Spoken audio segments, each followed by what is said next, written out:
Hello welcome friends. ఈ వీడియోలో వచ్చేసి రీఫండ్ చాప్టర్ గురించి తెలుస్తుంది. రీఫండ్ చాప్టర్లో ఏముంటుంది అంటే first of all refund introduction చూద్దాం. ఇంట్రడక్షన్ ఏముంది? Some times custom duty is found to have been paid in excess of what actually leviable on goods. So మనం ఏం చేసింటాము, ఒక్కోసారి ఎక్సెస్ పేమెంట్ చేసింటాము. ఫర్ ఎగ్జాంపుల్, నాకు పేమెంట్ చేయాల్సినది 10,000 పేమెంట్ చేయాలి. 10,000 వేయకపోయి ఒక 10 యాడ్ చేసేసిన. దట్ ఈస్ నేను 1 lakh పే చేసిన. ఎక్సెస్ పేమెంట్ ఎంత? 90,000. ఈ 90,000ని నేను ఇప్పుడు రీఫండ్ తెచ్చుకోవచ్చు. 90,000 ఇప్పుడు నేను రీఫండ్ తెచ్చుకోవచ్చు. ఇది డ్యూటీ డ్రాబ్యాక్ అనొచ్చు కదా. అంటే డ్యూటీ డ్రాబ్యాక్ అంటే 90,000ని కాదు, 10,000లో నేను ఏమన్నా బ్యాక్ తెచ్చుకుంటే దట్ ఈస్ డ్యూటీ డ్రాబ్యాక్. నాకు డ్యూటీ పడినది ఎంత? 10,000. 10,000లో నేను బ్యాక్ తెచ్చుకుంటే డ్యూటీ డ్రాబ్యాక్ అవుతుంది. ఎక్సెస్ 90,000 బ్యాక్ తెచ్చుకుంటే రీఫండ్ అవుతుంది. అది డ్యూటీ డ్రాబ్యాక్కి రీఫండ్కున్న difference. Next, application for refund of duty or interest. డ్యూటీకి ఇంట్రెస్ట్కి రీఫండ్కి సంబంధించి సెక్షన్ 27 ఏం చెప్తుంది? సెక్షన్ 27 ఏం చెప్తుంది? Means person who can claim refund of duty or interest. ఎవరు క్లైమ్ చేయొచ్చు? The claim for refund of duty or interest can be made by person చేయొచ్చు. అంటే పర్సన్ ఎవరు? Who paid the duty or interest in excess. The person who bore the incidence of such duty. ఎవరైతే ఆ incidence వల్ల ఎవరికైతే ఇదే అయినాడో, ఎవరైతే bear చేసినాడో, యాక్చువల్గా బేర్ అది BARE వస్తుంది. Bear the incidence of such duty or interest ఆ పర్సన్ అప్లై చేసుకోవాలి. నెక్స్ట్, దీనికోసం application for refund to be made in proper officer form and manner. ఒక ఫామ్ అండ్ మేనర్లో ప్రాపర్ ఆఫీసర్కి సబ్మిట్ చేసుకోవాలి. The claim for refund of any duty or interest paid borne by the claimant must be made in such form as may be specified. Next, application for refund to be filed within 1 year. Within 1 year లోపల అతను రీఫండ్కి apply చేసుకోవాలి. నేను 1 lakhకి సంబంధించి excess 90,000 payment చేసిన కదా. 90,000 payment చేసిన తర్వాత within 1 year లోపల నేను ఎక్సెస్ క్లైమ్కి రీఫండ్ తెచ్చుకోవాలి. So A claim by exporter for a refund of duty, interest must be made before the expiry of 1 year from the date of payment of such duty or interest. Next, a claim by another person for whom duty was collected must be made before expiry of 1 year from the date of purchase of goods. పైన importer exporter వాళ్ళ అయితే 1 year and ఈ purchase చేసింటారు కదా, గూడ్స్ని purchase చేసిన వాళ్ళైతే goods purchase చేసిన దగ్గర నుంచి 1 year. సో ఇక్కడ చెప్తా చూడండి, ఎగ్జామ్షన్ ఆఫ్ డ్యూటీ ఈవెంట్ ఏముంటుంది? Exemption of duty by special order issued under section. అట్లాంటి కేసులో ఎప్పుడైతే ఆ స్పెషల్ ఆర్డర్ పాస్ చేసినారో ఆ ఆర్డర్ పాస్ చేసిన డేట్ దగ్గర నుంచి వితిన్ 1 year తీసుకోవాలి. పైన ఫస్ట్ కేసులో వచ్చేసి ఇంపోర్టర్ ఎక్స్పోర్టర్ ఉంటే ఇంపోర్ట్ ఎక్స్పోర్ట్కి సంబంధించి డేట్ ఆఫ్ పేమెంట్ ఉంటుంది కదా, ఆ పేమెంట్ చేసిన డేట్ నుంచి ఇంట్రెస్ట్ డ్యూటీ ఏదైతే పేమెంట్ చేసింటో అక్కడ నుంచి 1 year తీసుకుంటాము. ఒకవేళ మనం పర్చేస్ ఆఫ్ గూడ్స్ చేసింటే date of purchase of goods నుంచి 1 year తీసుకోవాలి. ఒకవేళ ఆర్డర్స్ని పాస్ చేసింటే ఆర్డర్ పాస్ చేసిన డేట్ నుంచి 1 year తీసుకోవాలి. Or refund of duty arising has a consequences of any judgment or order directions or appellate tribunals ఉంటే ఆ జడ్జిమెంట్ ఎప్పుడైతే వచ్చిందో వాటి నుంచి 1 year లోపల క్లైమ్ అప్లికేషన్ పెట్టుకోవాలి. Next, provisional payment of duty under section 18 ప్రకారం ప్రొవిజనల్ డ్యూటీ పేమెంట్ చేసింటే date of adjustment of duty after the final assessment or in case of reassessment from the date of such reassessment. Next, no limitation in case of duty paid under protest. No limitations in case of duty paid in under protest. The limitation for 1 year shall not apply where any duty or interest has been paid under protest లాగానే చేసింటే. For example, నేను ఒక ఐటమ్ని purchase చేసినాను. ఆ item పైన డ్యూటీనే levy లేదు, but నాకు తెలియదు. నేను పేమెంట్ చేసినాను. ఇప్పుడు ఆడ నాకు ప్రొటెస్ట్ కావాలి. సార్ నేను డ్యూటీ లేకుండా కానీ డ్యూటీ పే చేసిన, అట్లా ప్రొటెస్ట్ ఉన్నప్పుడు లిమిటేషన్స్ ఆఫ్ 1 year అనేది అప్లికబుల్ కాదు. అంటే వితిన్ 1 yearలోనే అప్లై చేయాల్సిన అవసరం లేదు. నేను వితిన్ 2 years అంటే 2 years తర్వాత నాకు తెలిసింది నువ్వు చేసిన గూడ్స్ పైన డ్యూటీ లేదురా అని, అప్పుడు కూడా నేను అప్లై చేసుకోవచ్చు. Next, minimum amount of refund. Minimum amount ఎంత వస్తుంది అంటే where the amount claimed is less than 100 ఉంటే it will not be refunded. ఒకవేళ డ్యూటీ డ్రాబ్యాక్లో ఎంత లెస్ దెన్ 50 rupees ఉంటే రీఫండ్ చేయరు, డ్యూటీ డ్రాబ్యాక్ ప్రొవైడ్ చేయరు. ఇక్కడ 100 rupees ఉంటే డ్యూటీ డ్రాబ్యాక్ ప్రొవైడ్ చేయరు. In other words, refund will be granted only when duty amount involved 100 or more ఉంటేనే రీఫండ్ అనేది వస్తుంది. Next, documentary evidence to be furnished to prove that incidence of the duty or interest for which refund claim has been filed is నాట్ passed on to any other person. ఇది ఏమంటే for example నేను interest excess payment చేసినాను 90,000 నేను payment చేసినాను 90,000 payment చేసినా మన example ప్రకారం ఇట్లా 1 lakh నేను ఏదైతే పే చేసినానో 1 lakh నేను పేమెంట్ చేసినానో ఆన్ బిహాఫ్ ఆఫ్ నీ ప్రకారం అని ఇంకొకరికి పాస్ ఆన్ చేయకూడదు. ఆ పర్సన్కి పాస్ ఆన్ చేస్తే మొత్తం 1 lakh అతను క్లెయిమ్ చేస్తాడు. మళ్ళీ అతను 1 lakh పైన ఇంకో 1,50,000 వేసుకొని ప్రాఫిట్ మార్జిన్ అట్లా పేమెంట్ చేస్తాడు. సో అట్లా వేరే పర్సన్కి పాస్ ఆన్ చేయకూడదు. పాస్ ఆన్ చేయకుండా ఉంటేనే నీకు రీఫండ్ వస్తాయి. Next section 27(2) processing of refund claim. ఇక్కడ ప్రాసెసింగ్ ఎట్లుంటుంది, రీఫండ్ క్లెయిమ్ చేయడానికి ప్రాసెసింగ్ ఎట్లుంటుంది అంటే కొన్ని కేసెస్ అంటే first the application of refund if found to be complete in all respect by customs is processed to see if whole or a part of the duty and interest paid by the applicant is refundable. So in case whole or part of duty and interest is found to be refundable and order of refund is passed. Order of refund అనేది pass చేస్తారు. ఒకవేళ however provisions of unjust enrichment ఉంటే unjust enrichment envisaged in the customs act, the amount of found refundable has to be transferred credited to customer welfare funds కి transfer చేస్తారు. Only the following situation the amount of duty and interest of fund refunded instead of being credited to consumer welfare fund కాకుండా ఆ పర్సన్కి payment చేసే కొన్ని cases first ఏమంటే if the importer has not passed on the incidence of such duty and interest to other person, ఆ వేరే పర్సన్కి transfer చేయలేదు నీ ప్రకారం నేను పేమెంట్ చేశాను, నువ్వు ఇన్పుట్ క్లెయిమ్ చేసిన తర్వాత మళ్ళీ వేరే వాళ్ళకి పాస్ ఆన్ చేయి అట్లా చేస్తున్నావు అనుకోండి. ఆల్రెడీ వేరే వాళ్ళకి పాస్ ఆన్ చేసినాను కాబట్టి నీకు రీఫండ్ని ప్రొవైడ్ చేయరు. Next second case if importer were made by an individual for his personal యూజెస్కి కానీ యూజ్ చేస్తుంటే ఆ ఐటమ్ని దాని మీద కూడా రీఫండ్ వస్తుంది. Next, if the buyer who has borne the duty and interest has not passed on the incidence of such duty or interest to any other person, duty కానీ insurance buyer ఎవరైతే ఉంటారో ఆ పర్సన్ ఎవరికి transfer చేసినప్పుడు first కేసులో importer pass on చేయకూడదు, third కేసులో buyer ఎవరికి ట్రాన్స్ఫర్ చేయకూడదు. Next the amount found refundable relates to export duty paid on goods which has returned to exporter as specified in section 26 ప్రకారం. సో మనం ఇప్పుడు ఏవి చేస్తున్నాము రిటర్న్ టు ఎక్స్పోర్టర్కి సంబంధించిన కేసులో. Next if amount relate to drawback of duty payable under section 74 or 75 కేసెస్లో డ్రాబ్యాక్కి సంబంధించిన డ్యూటీ పేయబుల్ ఉంటే. Next if the duty or interest was borne by a class of application which has been notified for such purpose in official gazette by central government. ఆ official గెజెట్లో ఎవరికైతే పర్సన్ని provide చేస్తున్నారో class of అప్లికేషన్ని వాళ్ళకే payment చేస్తుంది, consumer welfare ఫండ్కి transfer చేయదు.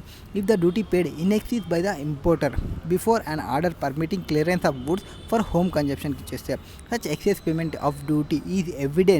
Excess payment ఏదైతే చేసినారో బిల్ ఆఫ్ ఎంట్రీ ఫైల్ చేస్తుంటారు కదా, ఆ బిల్ ఆఫ్ ఎంట్రీతో చెక్ చేసుకుంటారు ఎక్సెస్ పేమెంట్ చేసినా లేదా, సెల్ఫ్ అసెస్మెంట్ అది ఆ ఎక్సెస్ పేమెంట్ ఏమైతే ఉందో అదే మనకి ఎవిడెన్స్, ఆ అమౌంట్ని మనకి రీఫండ్ చేస్తుంది.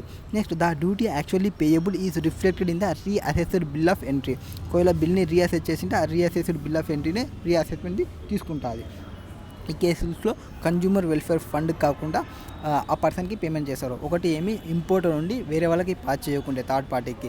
నెక్స్ట్ ఇంపోర్టర్ ఉండి పర్సనల్ యూజ్కి యూజ్ చేసుకుంటే, ఆ బయ్యర్ ఉండి వేరే పర్సన్కి ట్రాన్స్ఫర్ చేయకుంటే, or refundable as per section 26 ప్రకారం రీఫండ్ వస్తుందని చెప్తే, ఆర్ డ్యూటీ డ్రాబ్యాక్ పేయబుల్ అక్కడ డ్యూటీ డ్రాబ్యాక్కి కాకుండా ఇక్కడ 74, 75 ప్రకారం ఇక్కడ అమౌంట్స్ రిలేట్ తీసుకుంటే ఆ కేసులో కానీ ఆ డ్యూటీ కొన్ని క్లాస్ ఆఫ్ అప్లికేషన్ని అఫీషియల్ గజెట్లో ప్రొవైడ్ చేస్తే సెంట్రల్ గవర్నమెంట్ వీళ్ళకి రీఫండ్ ఇవ్వండి అని వాళ్ళకి, ఆర్ ఎక్సెస్ పేమెంట్ ఇంపోర్టర్ చేసింటే ఎప్పుడు before order permitting for clearance for home కన్జంప్షన్కి దానికి సంబంధించిన ఎవిడెన్స్ వచ్చేసి బిల్ ఆఫ్ ఎంట్రీ చెక్ చేసుకుంటారు అండ్ రీఅసెస్డ్ బిల్ ఆఫ్ ఎంట్రీస్ని చెక్ చేసుకుంటారు.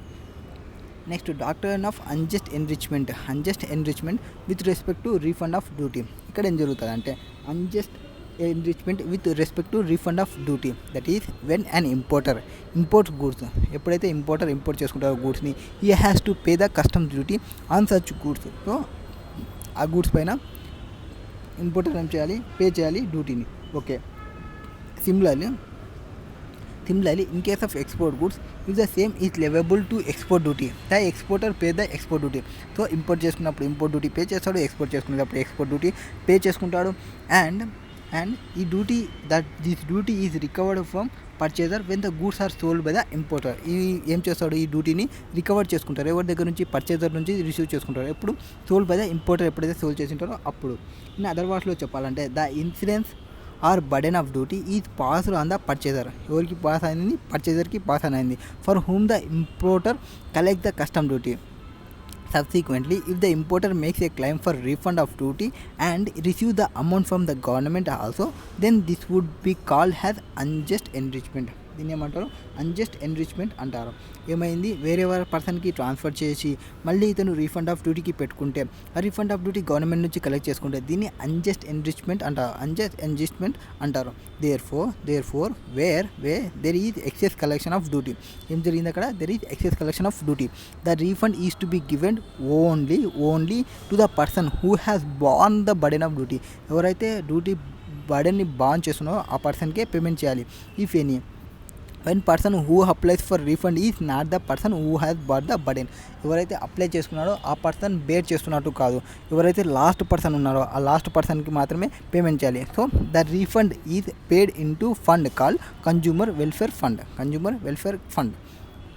ఆ రీఫండ్ని ఆ పర్సన్ లాస్ట్ పర్సన్ ఎవరైతే ఉన్నారో ఆ పర్సన్ వచ్చేంత వరకు కన్జ్యూమర్ వెల్ఫేర్ ఫండ్కి ట్రాన్స్ఫర్ చేస్తారు. In terms of according to doctrine of unjust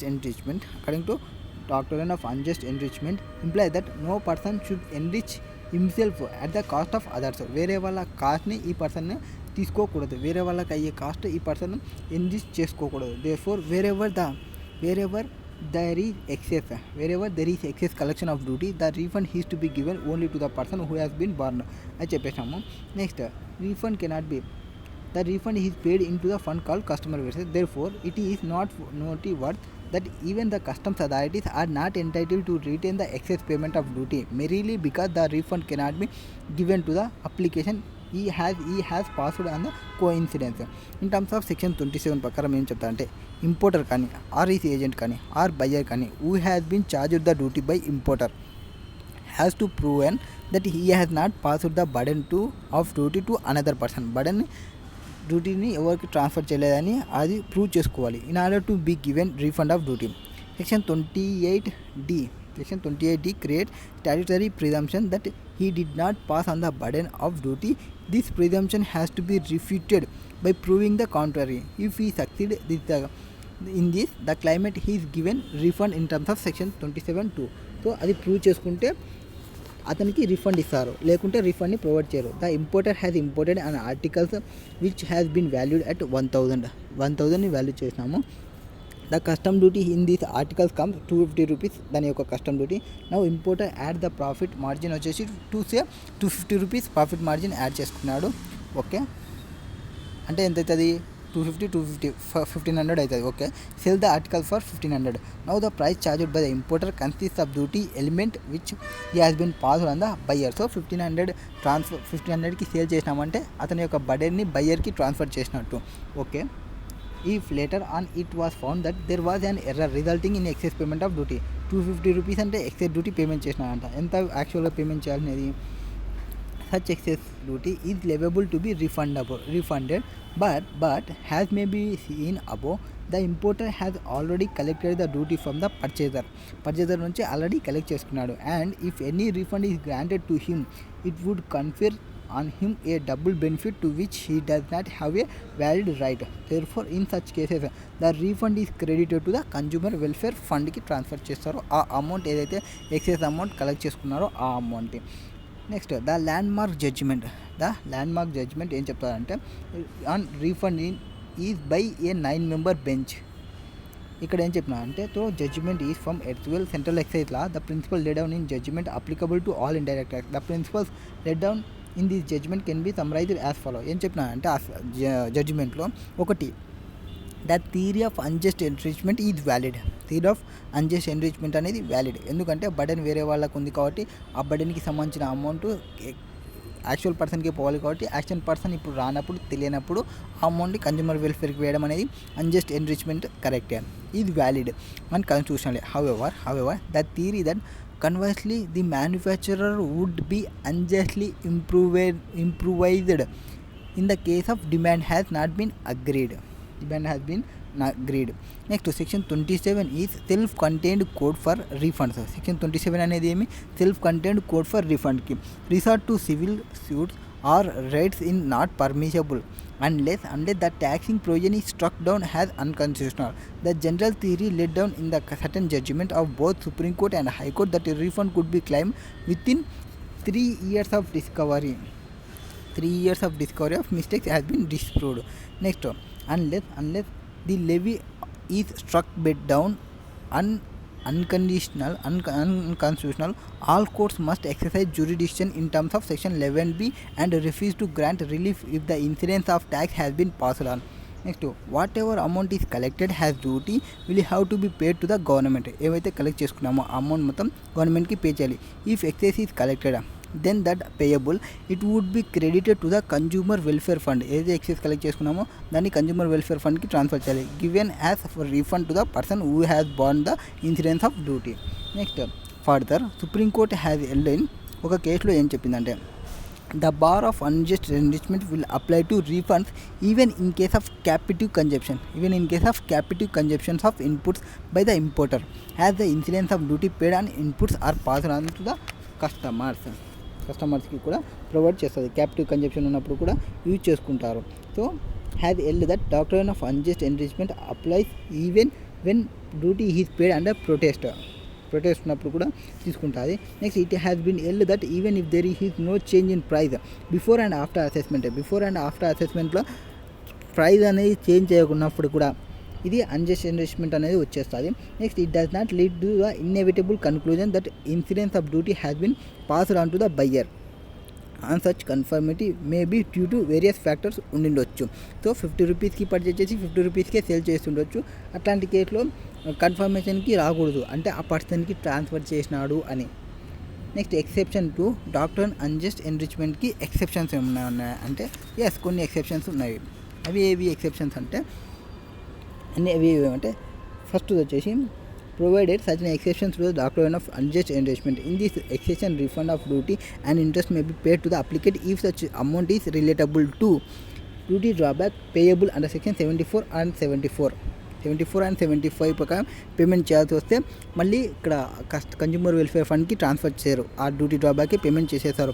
export duty as specified in section 26లో స్పెసిఫై చేసి ఉంటే or duty and interest on imports made by an individual for each personal use కన్నా ఉంటే or ఏమైనా duty class of అప్లికెంట్స్ని provide చేసింటే central government in the official గ్యాజెట్లో or duty paid in excess by the importer before order permitting clear of goods for home కన్జంప్షన్కి చేసింటే ఆ excise ఏదైతే ఉందో సెల్ఫ్ అసెస్మెంట్కి సంబంధించిన ఏదైతే బిల్ ఆఫ్ ఎంట్రీ చూసాం, రీఅసెస్మెంట్కి సంబంధించి అయితే reassessment bill of entry check చేస్తాము.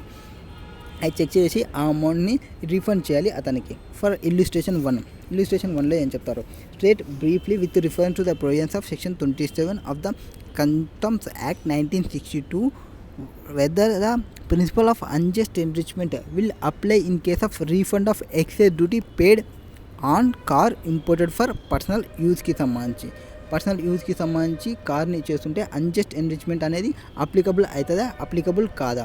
ఈ పర్సనల్ అన్జస్ట్ ఎన్రిచ్మెంట్ అనేది will not apply to refund of duty on car imported for personal యూజ్కి సంబంధించి అప్లికబుల్ కాదు. ఎందుకు? పైన మనం ఎక్సెప్షన్లో ప్రొవైడ్ చేసినాం కాబట్టి. ఏమని, the duty and interest on imports made on by an individual for ఇది పర్సనల్ యూజ్కి చేసినప్పుడు అన్జస్ట్ ఎన్రిచ్మెంట్ అనేది అప్లికబిలిటీలోకి రాదు. So the bar of unjust enrichment applies in case of refund of custom duty under section 27(2) of the customs act. The principle of unjust enrichment will not apply to refund of duty and car imported for personal యూజ్కి సంబంధించి use చేస్తుంటే అప్పుడు unjust enrichment అనేది applicable కాదు. Section 27 of Customs Act 1962 stipulates that in case of imports made by an individual for use personal use, the refund should not be credited to consumer welfare fund but shall be paid to the applicant కి payment చేయాలి ఈ కేసులో. Next, interest on delayed refund మనం refund చేయాలి కదా, refund చేసేది delay అయింది అనుకోండి. సెక్షన్ 27A ప్రకారం the customs has to finalize the refund claim without delay upon receipt of a refund application in proper form along with all documents. In case of any duty order to be refunded to the applicant is not refunded within 3 months. Within 3 months lo kana refund cheyakunte, within 3 months lo kana refund cheyakunte, from the date of receipt of application for a refund, interest is to be paid to the applicant. The government is permit the fixed such interest rate between 5% and 30%. Duty drawback లో 1 month చూస్తాము, refund కేసులో 3 months చూస్తాము. Next current rate వచ్చేసి 6%. అంటే government ఎంత pay చేస్తుంది, 6% pay చేస్తుంది. మనకి గవర్నమెంట్ వచ్చేసి ఎంత పే చేస్తుంది, 6% పే చేస్తుంది. The interest to be paid for a period beginning from the date of immediately after expiry of 3 months. 3 months expiry అయిపోయిన తర్వాత అమౌంట్ని పేమెంట్ చేస్తుంది. ఆ అమౌంట్ పేమెంట్ చేయడానికి for the purpose of payment of interest the application is deemed to have been received on the date of in which complete application receive చేసుకోవాలి. Acknowledgement చేసి ఉండాలి proper officer. ఆ డేట్ నుంచి చూసుకుంటుంది 3 months. Next where any order of refund is made by the, ఒకవేళ orders ఏమైనా pass చేసి ఉంటే ఆ ఆర్డర్ నుంచి 3 months చూసుకుంటుంది. ఆ 3 months లోపల పేమెంట్ చేస్తే నో ఇంట్రెస్ట్. ఒకవేళ 3 months తర్వాత పేమెంట్ చేస్తే ఇంట్రెస్ట్ పే చేస్తుంది at the rate of 6%.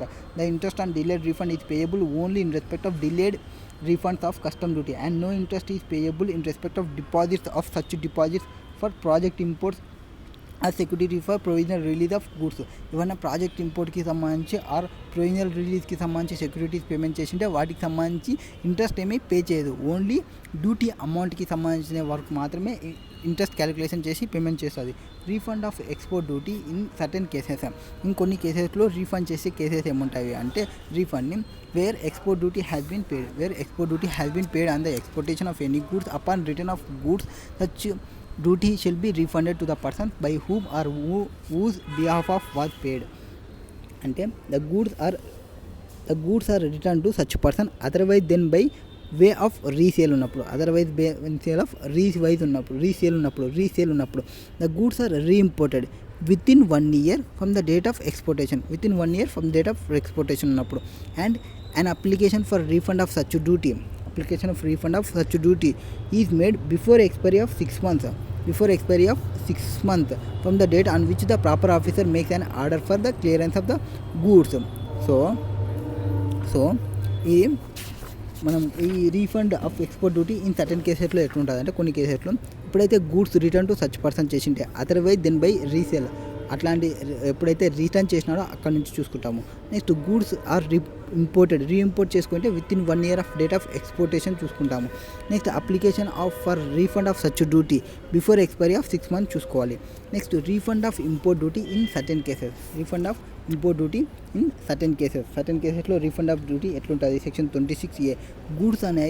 Goods are defective or not as per specification ఉంటే, సో కొన్ని కండిషన్స్ సాటిస్ఫై చేయక మనం ఆ గూడ్స్ని రీఫండ్ చేస్తుంటే the goods are found to be defective or otherwise not in conformity with the specification agreed upon between the importer and supplier of goods. However the goods should not have been worked upon repaired or used after importation except where such use was indispensable or to discover the defect or non-conformity with the specification ఉంటే ఇట్లాంటి కేసులో. So refund కోసం section 26A ప్రకారం clearance of home కన్జంప్షన్కి తీసుకుంటే refund of the person who has paid in such subject to fulfilment of following conditions. ఈ కండిషన్స్ని satisfy చేయాలి for the purpose of refund కోసం. ఏం చేయాలి, ఫస్ట్ వచ్చేసి గూడ్స్ ఆర్ డిఫెక్టివ్ అయ్యింది and not as per specification ఉంటే ఆ వాటికి సంబంధించిన అమౌంట్కి సంబంధించి. Next goods identified as imported గూడ్స్ని ఐడెంటిఫై చేయగలగాలి. ఎవరు, అసిస్టెంట్ కమిషనర్ కానీ కస్టమ్స్ డిప్యూటీ కమిషనర్ కానీ గూడ్స్ ఇంపోర్ట్ చేసి ఉంటే అండ్ నో డ్రాబ్యాక్ క్లెయిమ్, దాని మీద డ్రాబ్యాక్ క్లెయిమ్ చేసి ఉండకూడదు. డ్రాబ్యాక్ క్లెయిమ్ చేస్తే రీఫండ్ రాదు, ఒకవేళ రీఫండ్ క్లెయిమ్ చేస్తే డ్రాబ్యాక్ రాదు. Next importer exporter the goods relinquish title to the goods destroys or renders them commercially valueless. కొన్ని కేసెస్లో రిలింక్విష్మెంట్ చేసిన దానికి సంబంధించి కూడా మనకి రీఫండ్ వస్తుంది. The goods are exported or the importer relinquish its title to the goods and abandons them to customs. మనము మన గూడ్స్ని రిలింక్విష్ చేసేసినాము కస్టమ్స్ ఆఫీసర్ వాళ్ళకి మీరే సేల్ చేసుకోండి అని చెప్పేసినాము. అట్లాంటి పేమెంట్ అమౌంట్ రీఫండ్ వచ్చేస్తుంది. Next such goods are destroyed or rendered commercially valueless in the presence of proper officer. Valueless అయిపోయింటే మన commercially. Next in the prescribed manner within 30 days from the date on which the proper officer makes an order for clearance of imported goods for home consumption under section 47. However, the period of 30 days may on sufficient cause being shown be extended by principal commissioner or commissioner of customs for a period not exceeding 3 months. 3 monthsని extend చేయొచ్చు. Next goods in respect of which offence has been committed. ఒకవేళ మీరు offence కన్నా involve అంటే commit అయ్యింటే may be noted that the provisions of this section do not apply to the goods regarding which offences involve అయ్యింటే మీకు refund అనేది applicable కాదు, refund అనేది రాదు. Next application for refund of import డ్యూటీకి సంబంధించిన రీఫండ్ రావాలంటే మీరు ఎన్ని రోజుల లోపల అప్లై చేసుకోవాలి. Shall be made before expiry of 6 months from the relevant date in such form as prescribed manner. Next relevant dates, కొన్నిటికి రిలవెంట్ డేట్స్ ఏమంటే ఒకవేళ మీరు ఎక్స్పోర్ట్కి సంబంధించిన అమౌంట్కి సంబంధించి రీఫండ్ వస్తుంటే ఎక్స్పోర్ట్కి సంబంధించి in case of goods are exported out of India ఉంటే date on which proper officer makes and let out order payment చేస్తారు. Let out order permitting clearance and loading of goods for exportation under section 51 అక్కడ నుంచి మనం calculation ఉంటుంది. Next in case of relinquishment of goods title on the goods the date on such relinquishment ఎప్పుడైందో ఆ రోజు అప్లైమెంట్ చేసుకోవచ్చు రీఫండ్కి సంబంధించి. Next in case of goods being destroyed or rendered commercially valueless, ఆ రోజు ఎప్పుడైతే మనకి కమర్షియల్లీ రెండర్డ్ ఆర్ వాల్యూలెస్ అయిందో ఆ రోజు అప్లై చేసుకోవచ్చు ఏదానికి రీఫండ్కి సంబంధించి. Next no refund in case of perishable goods. ఒకవేళ పెరిషబుల్ గూడ్స్ ఉన్నాయనుకోండి అవి 2 days ఉంటాయి, 1 day ఉంటాయి. 1 day అయిపోయింది, నెక్స్ట్ డేనే పోయినాము సార్ మేము ఈ గూడ్స్ మేము తీసుకోము బ్యాక్ చేయండి మాకు రీఫండ్ అంటే ఇవ్వరు. పెరిషబుల్ గూడ్స్ అన్నప్పుడు perishable goods and goods which have exceeded their shelf life or their recommended storage before use the period the refund shall not be allowed. Next refund claim cannot be substitute for appeals. Refund claim అనేది shall not be appeal అంటే మనము రీఫండ్కి apply చేసుకున్నాం అనుకున్నాం, రీఫండ్కి apply ఒకవేళ వాళ్ళు assessment చేసేటప్పుడు మనకి refund amount payment చేసినారు, మనం రీఫండ్ పేమెంట్ చేయాలి అన్నారు. రీఫండ్ మనం పేమెంట్ చేసినాము. రీఫండ్ పేమెంట్ చేసిన తర్వాత విత్ ఇన్ టైం లోపల అప్పీల్కి పోవాల్సి ఉంటుంది. అప్పీల్కి పోకుండా ఓన్లీ రీఫండ్ ఒకటి పే చేసి ఆ అప్పీల్ టైం అయిపోయిన తర్వాత సార్ నేను పే చేసిన రీఫండ్ నాకు బ్యాక్ ఇవ్వండి అంటే రీఫండ్ని బ్యాక్ ఇవ్వరు, రీఫండ్ని అమౌంట్ బ్యాక్ చేయరు. సో రీఫండ్ పే చేసేది అనేది అప్పీల్కి సబ్స్టిట్యూషన్ కాదు. మీరు అప్పీల్కి పోవాల్సిన టైంలో అప్పీల్కే పోవాలి. రీఫండ్ పే చేసినాను అది అప్పీల్కి తీసుకుంటే అంటే కాదు. సో కస్టమర్ యాక్ట్ ఏం చెప్తారంటే 1962 has separate provisions and time lines for filing appeals. అప్పీల్కి ఫైల్ చేయడానికి సపరేట్ టైమింగ్స్ ఉంటాయి. అవి within 60 days of the receipt of order. మీరు ఏదైతే ఆర్డర్ వచ్చింటుందో మీరు కానీ అగ్రీ కాకుంటే విత్ ఇన్ 60 days లోపల మీరు అప్పీల్కి పోవాలి అగ్రీడ్ అయినప్పుడు. On the other hand refund claim can be file within 1 year from the date of payment of duty or clearance of goods or such other events ఉన్నప్పుడు. So refund claim ఎప్పుడు పెట్టుకోవచ్చు మనం with in 1 year లోపల పెట్టుకోవచ్చు. ఎప్పుడు payment of duty చేసిన తర్వాత కానీ క్లియరెన్స్ ఆఫ్ గూడ్స్ కానీ అదర్ ఈవెంట్ జరిగేటప్పుడు కానీ. సెక్షన్ 27 చెప్తుంది. అప్పీల్కి అయితే విత్ ఇన్ 60 days లోపల మీరు పోవాల్సి వస్తుంది. సో ఒక కేసు లాలో ఏం చెప్తారంటే duty was assessed on the imported items and importer paid the duty on the protest. Thereafter, the importer filed a claim on the refund of duty. It is the matter of Supreme Court. Once the order of assessment is passed, the duty would be payable as per the order. ఒకవేళ మీకు ఒక order వచ్చిందనుకోండి, order pass చేసిన అనుకోండి, ఆ order ప్రకారం మీరు అమౌంట్ని పే చేయాలి. ఆర్ మీరు ఆర్డర్ని మీరు అగ్రీ కాకుంటే అసెస్మెంట్కి పోవాలి. అది చెప్పేది. unless order of assessment has been reviewed under section 28 or modified and appeal on that stand. అయితే within 60 days లోపల మీరు అప్పీల్ కన్నా పోవచ్చు. long as an order of assessment stand, the duty would be payable as per the order of assessment. Refund claim is not refund claim is not and appeal proceedings కాదు. Refund claim పెట్టుకుంటే అపీల్కి పోయినట్లు కాదు. The officer consider of refund claim cannot SIT and appeal over an assessment made by the competent officer. The officer considering the refund claim cannot also review an assessment order. In view of the above ruling of Supreme Court, refund claim based on the challenge to an order of assessment are liable to be rejected. అది ఆ కేసులో జరిగినది. So 3 case laws ఉన్నాయి. If excess tax is paid except case of involving principles of unjust enrichment, the excess tax must be refunded. మనం ఏమన్నా excess amount payment చేసిందే. So నేను first starting చేసేటప్పుడే చెప్పినాను 10,000 పే చేయాలి. 10,000 వేసుకుంటా ఒక 0 యాడ్ చేసిన, దట్ ఈస్ 1 lakh పే చేసిన అంటే 90,000 ఎక్సెస్ పేమెంట్. ఆ ఎక్సెస్ పేమెంట్ని మనం రీఫండ్ క్లెయిమ్ చేయొచ్చు. ఫస్ట్ అది. Next refund claim cannot be substitute for appeal. నాకు అప్పీల్కి వితిన్ 60 డేస్లో పోవాలి. వితిన్ 60 డేస్ లోపల నేను పోకుండా అప్పీల్కి వచ్చిన దానికి రీఫండ్ అప్లై చేసుకుంటా అంటే అది అప్పీల్ రీఫండ్ అనేది అప్లై చేసుకోపో దానికి సంబంధం లేదు. వాళ్ళు వన్స్ ఆర్డర్ పాస్ చేసినారంటే ఆర్డర్ పే చేసినారంటే ఆ ఆర్డర్ అమౌంట్ని నువ్వు పే చేయాలి. ఒకవేళ నువ్వు పే చేయనంటే అప్పీల్కి పోవాలి అంతే. Next refund claim cannot B filed by CH agent on his own name without power of attorney pay చేయలేదు. ఇట్లాంటి కేసులో ఏమంటారు, ఫైల్ చేయకుండా వితౌట్ పవర్ ఆఫ్ అటార్నీ ఎవరైనా ఫైల్ చేయొచ్చు. ఎవరైతే ఆ బర్డెన్ ఎవరైతే బాండ్ చేసినారో ఆ పర్సన్ చేసుకుంటారు. Next burden of proof that insurance of duty has not been passed on the consumer is on assessee. So ఒకవేళ ప్రూఫ్ ఆఫ్ ఇన్సూరెన్స్ అంటే మామూలుగా రెగ్యులర్గా సప్లయర్ని చూసుకుంటారు. సప్లయర్ కానీ ఇన్ఫర్మేషన్ ప్రొవైడ్ చేయకుంటే కన్జ్యూమర్ ఎవరైతే నేను లాస్ అయినా అనుకుంటున్నారో ఆ కన్జ్యూమర్ ప్రూవ్ చేయాలి. బర్డెన్ ఆఫ్ ప్రూఫ్ నాట్ పాసిబుల్గా కన్జ్యూమర్కి పాస్ చేయలేదు నేను అంటే నేను ఏదైతే బేర్ ఉందో ఇది ఇంకా సేల్ చేయలేదు నా దగ్గర ఉన్నది ప్రూవ్ చేసుకోవాల్సిన బర్డెన్ ఆఫ్ ప్రూఫ్ అతని దగ్గరే ఉంటుంది. ఎవరైతే పోతున్నారో అసెస్సీ రీఫండ్ కోసం పోతున్న person. Next interest on delay refund is payable at the rate as applicable time to time and not at the rate applicable on day when refund was due. So time to time ఏదైతే rate ఉంటుందో ఆ rate ప్రకారం payment చేస్తాం, కానీ ఆ రోజు ఏ రోజు అయితే ఉందో ఆ రేట్ కాదు.